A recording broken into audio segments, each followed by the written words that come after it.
For all my fellow gamers out there, I just want to say that Oda decided the perfect day to drop this chapter, not like a DLC is currently waiting for me to play it right after I get done dropping this video. What a perfect day on a perfect day of the week. A perfect day on a perfect day of the week to do this to me. And then I gotta go to work. I appreciate that, man. I appreciate you for putting me in this predicament. One Piece chapter 1118, 2 chapters away from 1120. What? We're not on break this week, so we got a lot of stuff to get through. This might be another informational chapter, some more setup of things. I feel like going forward, this is going to be the setup of the in-game of this arc. I already got spoiled of one thing. I seen a panel of 2 people on it, so if you already read the chapter, then you know what I'm talking about. But yeah, I feel like the end game of this arc has been set up. We hit a climax within the middle of the arc, and now we are getting towards the rising action, building up more information to get to the climax of the ending of the arc. What I like about One Piece is that they have not just one of the different storytelling themes in an arc. They don't have one rising action, one climax, one resolution. It's multiple in multiple areas at different times, and I appreciate that. So let's begin the rising action after a climax. Should that make sense? Absolutely not.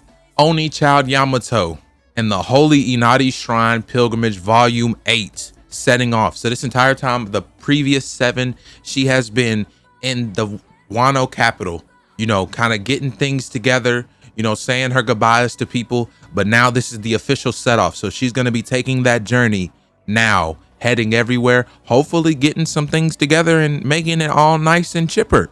I wish you luck, Yamato. Join the crew. So we are starting off the chapter after the impact that the Gorosei did to the giant robot, the Iron Giant. It sent that man, well, the robot, off of the island and into the sea, sinking what seems to be a couple warships alongside of it. It is fully in the water. So I don't know if it can swim, but I'm gonna need you to turn back on. Next, we go over to the just destroyed transponder snail that was transmitting everything about the information that Vegapunk was telling everybody. It just got destroyed, and the last thing that it was saying is, and their name was, and then it cut off. Now the Iron Giant sinking into the ocean said, "Where are you?" Most likely, he's talking about Joy Boy, and now I understand what exactly is probably about to happen based off of how I got spoiled. So, all right. Never mind. We go to the next panel, and he just straight up says, "Where did you go, Joy Boy?" This giant, though, this is weird. So maybe is this some type of person maybe inhabiting this giant, kind of like how Zunisha is like an elephant, but Zunisha wasn't originally an elephant? Is this, kind of what's going on? He says, "I wanted our paths to cross. You are right here, right, Joy Boy? How strange. How very strange." Yeah, robots don't say things like this. I think this is like another person from like ancient times that's maybe inhabiting this giant. That's got to be the case. Maybe like had their conscience, extracted and put into this giant.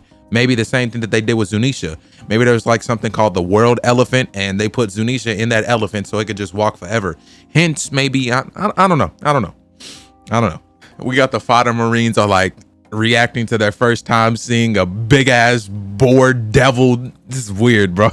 It's like, what is this, a giant boar, a mammoth? And nah, it's member of the Gorosei, brother. And now people around the world are starting to wonder, now that the broadcast has been cut off, and the first person that they think of was Luffy captured him, Luffy killed him, Luffy had him hostage or something like that, bro. And well, he's a pirate, so it's to be expected. There's a nice percentage of the world that sees pirates as like murderous bad people. Shit, they are, but like, Luffy's one of the good ones, So right now the plan is, who they believe to still be alive is Lilith and Atlas. I hope Edison isn't dead, and all the other Vegapunks, I hope they're not dead, right? They're not dead, are they? Did I like miss like death panels, and I just was too locked in? I couldn't have been that locked in if I missed death panels, but like, did I miss death panels? Like, are they dead? R.I.P. if they are. But apparently the plan is to find Lilith, find Atlas, kill him, because the only genius that they need is York. And by they, I mean the Gorosei. and things are starting to add up. After that, we see the giant ship. They're setting sail. The giants is with Luffy and Bonney. Listen, spoiler warning of the chapter for all of my people that haven't read the chapter already and they like to watch the video as they read the chapter. Like, close your ears for like 5 seconds. So what I got spoiled of was, is your ears closed? Okay. I got spoiled of a panel apparently of a Gear 5th Luffy and a Gear 5th Bonney. And I'm guessing, I guess the Iron Giant wakes up to go find them two or whatever. No, I don't know. Okay, you're good now. You're good. So we see Luffy and Bonney and the Giants are all on the same ship. They're grouped up. So we'll see how this goes. We have Sanji too. Of course, you know, Bonnie's there, Sanji's there. We see a child version of Vice Admiral Bluegrass and Doll here, and they're upset because, you know, they're basically rendered useless because, I mean, they are children right now. And I believe they're on the ship with the Giants right now. Am I tripping? Yeah, because Bonnie says you Marines are going to be in hot water for letting me go. So, I mean, where am I? Is she like talking to them like off the side of the ship? I don't know if they're on the ship or not. We have a nice conversation between Nami and Sanji. They're planning on how they're going to get the ship down to the ocean safely. But of course, the Gorosei isn't going to let things go that easily.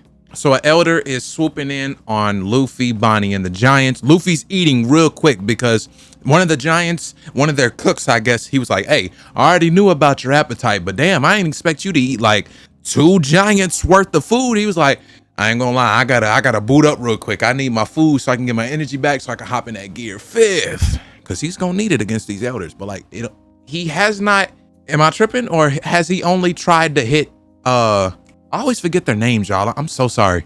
Has he only tried to hit Mercury? No, he's tried to hit Saturn and he's tried to hit Mercury. And I believe for the both of them, it has done no damage. And now Mars is pulling up and the same thing should happen, right? They should just regen all the damage that they take. Or is it that they regen all the damage that they take, or he's hitting them and it's doing nothing? It could be, I think like whatever damage he's doing to them, they're just regenning it. Cause I seen both explanations, and I don't know which is, I think it's both, honestly, but I don't know.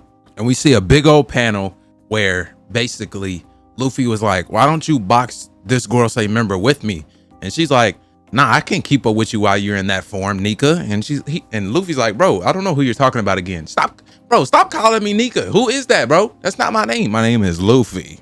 And she's like, well, you know, I can't copy devil fruits. You know what? Why don't you give me a future where I'm just totally free like Nika? And boom, she turns into Bonnie Nika with Gear 5th Luffy. Now there is a possibility that this panel right here might be the strongest combination of 2 devil fruit user individuals in the entirety of One Piece right here. This could be the strongest combo of all time right here. Bonnie, join the crew. And then before in the chapter, bro, we see like a flashback where, you know, I don't know if this is Kuma saying this currently or if it was something in the past. He's like, I swear I'll raise Bonnie right. And then we go to the Giants. They're like, whoa, 2 Nikas? How did they become albino giants? Bro, what? But right now, in front of everyone, we see 2 Nikas versus Mars. And then we go to the Iron Giant. And then he says, there you are. He found them. So we're going to get the giant out of the water. And we're going to see what's going on with that. 2 Nikas, the Iron Giant versus a member of the Gorosei. This is too much. This is too much. We need too much to beat these Gorosei. I'm gonna need for their power level to go down or something, or figure out their issue, figure out the problem. Hopefully during this fight, we actually find out what's up with that regen, you know, type thing they have going on, or Luffy, you know, learns how to throw a punch that the Gorosei can't regen or something. But we need to figure something out, or this is just gonna be a forever stalemate. But you know, Oda got it. He's gonna continue the story. That was the W chapter, guys. Let me know what you guys think in the comments down below. For all my gamers, enjoy that DLC that just dropped today. And I'm going to see you on the next one because I'm trying to play as well. W chapter.